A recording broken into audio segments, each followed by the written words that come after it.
Praise the Lord. வாழ்வை வளமாக்கும் தேவ வார்த்தை சங்கீதம் 31:23. கர்த்தருடைய பரிசுத்தவான்களே, நீங்கள் எல்லாரும் அவரில் அன்பு கூறுங்கள். உண்மையானவனை கர்த்தர் தற்காத்து இரும்பு செய்கிறவனுக்கு பூரணமாய் பதிலளிப்பார். அன்பான கர்த்தருடைய பிள்ளைகளே, இந்த வேத வாக்கியங்களை சற்றே கூர்ந்து பாருங்கள். கர்த்தருடைய பரிசுத்தவான்களே என்று நம்மை தேவன் அழைக்கிறார். நாம் எல்லோரும் அவரில் அன்பு கூற வேண்டும். உண்மையானவனை கர்த்தர் தற்காத்து இடும்பு செய்கிறவனுக்கு பூரணமாய் பதிலளிப்பாராம். அப்போ என்னன்னா, அவருடைய நியாய தீர்ப்பு அவரை சார்ந்தே இருக்கிறது.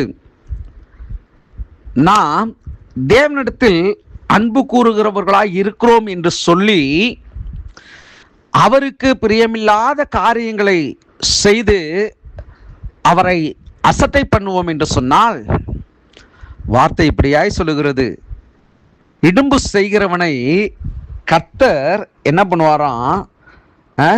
அங்கே சொல்லப்பட்டிருக்கிற காரணங்களை பாருங்களேன். பூரணமாய் அவனுக்கு பதிலளிப்பார். அப்படின்னா, ஒரு நபருக்கு சொன்னா கேட்பாங்க, சிலர் கேட்க மாட்டாங்க. அப்படின்றவங்களை குறித்து நமக்கு பேர்டன், அதாவது பாரமாக தான் இருக்கும். ஆனால் அதை நாம் சொல்லி கேட்கணுமா அப்படின்னு நினைக்கிறவர்களும் உண்டு. அதே சமயத்தில் என்ன நடந்துட போகுது அப்படின்னு நினைக்கிறவர்களும் உண்டு.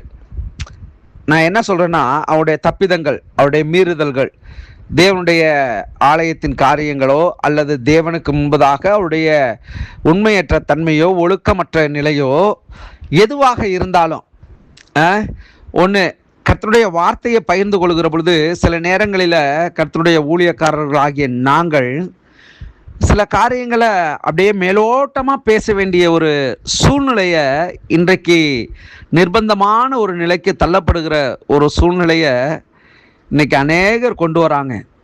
ஆனால் ஒன்று நல்லா தெரிஞ்சுக்கிங்க, நீங்கள் செய்கிற தவறு ஒருவேளை ஊழியக்காரனுக்கு தெரியாமல் இருக்கலாம், இல்லை உங்களை சுற்றி இருக்கிறவங்களுக்கு தெரியாமல் இருக்கலாம். ஆனால் பரலோகத்தின் தேவனானவர் உங்களை பார்த்து கொண்டே இருக்கிறார். அன்பு சகோதரனே, கர்த்தருடைய ஆவியான இந்த காலை நேரத்தில் எனக்கு உணர்த்தின ஒரு காரியம், என் இருதயம் நொந்து போனது. கண்களிலே கண்ணீர் தாரை தாரையாக வந்துச்சு.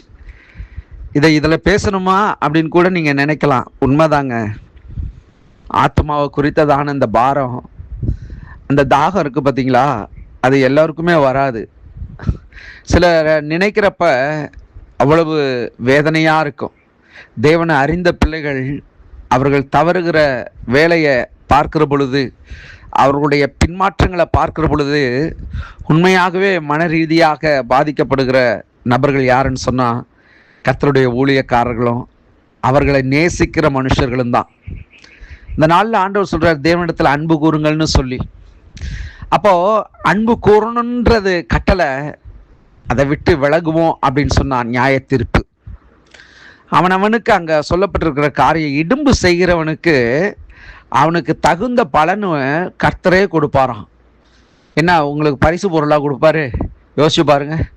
இடும்பு செய்கிறவனுக்கு, வார்த்தையை பார்த்தீங்களா, கேடு விளைவிக்கிறவனுக்கு, துன்மார்க்க ஜீவியம் பண்ணுகிறவனுக்கு, துன்மார்க்கமான காரியங்களை செய்கிறவர்களுக்கு, அதாவது தேவன் பாவிகளின் மேலே சினங்கொள்ளார் என்று சொல்லப்பட்டிருக்கிறது.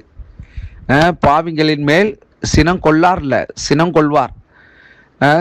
ஏன் அப்படின்னா, அவரை அறியாத வரைக்கும் நாமெல்லாம் பாவிகளாக இருந்தோம். அவரை அறிந்த பின்பு பாவம் செய்யக்கூடாது என்கிறத பரிசுத்த ஆவியானவர் நமக்கு அன்றாட உணர்த்தி கொண்டே இருப்பார்.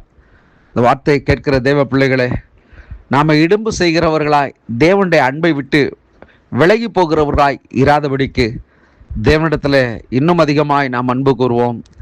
அவரை நாம் கனம் பண்ணுவோம். அசட்டை பண்ணாதபடிக்கு அவருக்கு முக்கியத்துவம் கொடுப்போம். கர்த்தர் நம்முடைய எல்லா காரியத்தையும் நன்மையாய் வாய்க்கச் செய்வார்.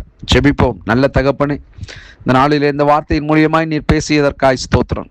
ஆண்டவரே, உம்மை அறிந்தும் ஆண்டவரே உம்முடைய வார்த்தையின்படி நடவாமல் தங்களுடைய ஜீவிதத்தை ஆண்டவரே இந்த உலகத்திற்கு நேராய் நடத்தி கொண்டிருக்கிற நபர்களை நீங்கள் மறுபடியும் தொடுங்கப்பா. அவருடைய வாழ்க்கையை நீங்கள் மாற்றும்படியாக நான் ஜெபிக்கிறேன். எங்களுடைய இருதயத்தின் குமரல் வேதனை உங்களாய்ப்பு இவ்வளவு இருக்குது என்று சொன்னால், ஆண்டவரே, நீர் அவர்களை பார்த்து சந்தோஷப்படுகிற தெய்வமா? இல்லை, அவர்கள் மேல் மனதுருகிற தெய்வம் அல்லவா நீர்? அப்பா, நீர் ஆண்டவரே அவர்களை ஆண்டவரே மன்னித்து மறுபடியும் தீங்கான காரியங்களுக்கு தன்னுடைய ஜீவிதத்தை நடத்தாதபடிக்கு உம்மை பிரியப்படுத்த உதவி செய்யுங்கப்பா. இயேசு கிறிஸ்துவின் நாமத்தில் ஜெபிக்கிறேன் பிதாவே. ஆமேன், ஆமேன். God bless you.